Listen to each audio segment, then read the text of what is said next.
So you felt comfortable enough with Jordan and his father, Dr. Phil, to listen to their guidance and get, you know, decide to run away. But can you talk a little bit about how they were so powerful in your life and gave you enough confidence to leave? Yeah, so I was feeling trapped and I told Jordan about it. I didn't know who I could trust. And Jordan said, "Oh, you need to come up and talk to my dad."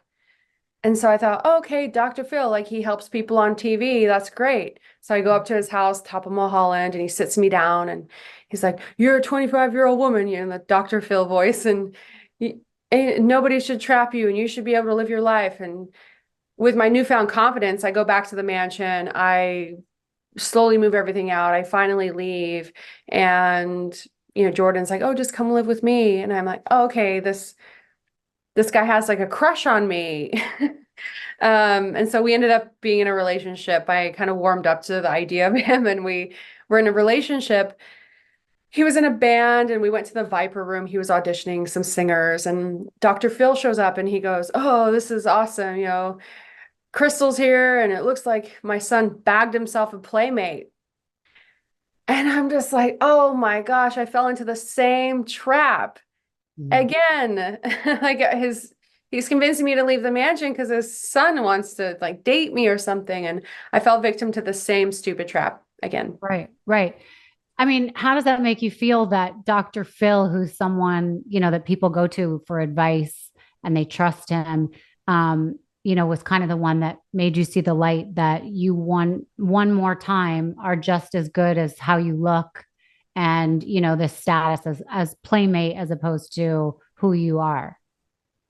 It was awful because you think of Dr. Phil in the show and it's about making things better, supposedly.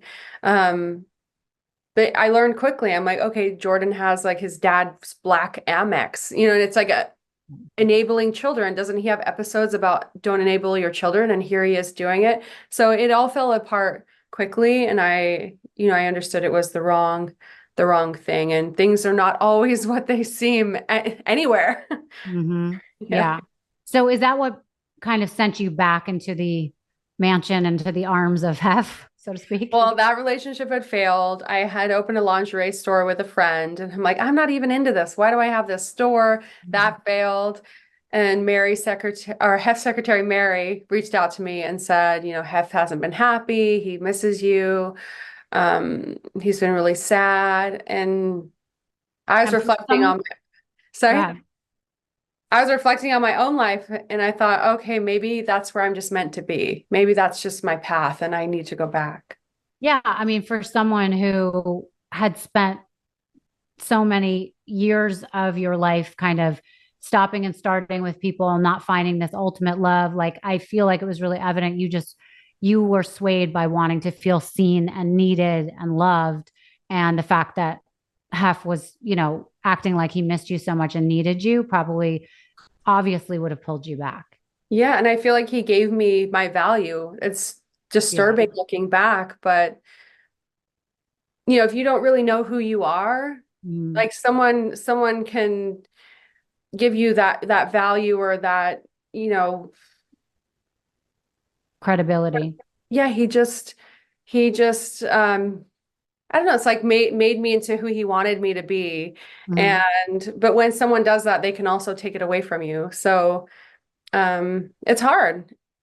Right. So you go back to the mansion and you get married that same year at the end of the year in December, correct? Yes. And were you okay on your wedding day? I mean, were you happy about it? Did you feel invested or was it something you were dreading?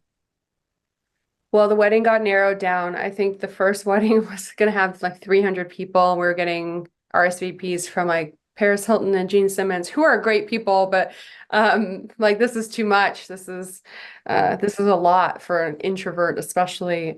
So there was about 10 or 15 people at the wedding when it actually happened a year later. It Mhm. was easy, and from there we just went out to like the New Year's Eve party in the backyard. Right. So how was life as a married woman It after got that? easier. It Okay. got easier when we were married. I think, he was getting older, he was more dependent on me. He would let people know if there's a request from Crystal, take it as a request from me. He would, instead of like oogling over scantily dressed women, like he would tell them like, "Oh, have you met my wife?" And it made me feel more confident. Mm-hmm. And eventually I stopped bleaching my hair and I took my implants out and Mm-hmm. he respected me more. He ended up respecting me more. Right. Your relationship changed into something of real love. It might not have been in love, but of where he really cared about you and you felt that. One of the lines you say, I'm not going to get it right, but something about how at the beginning you really needed Hef.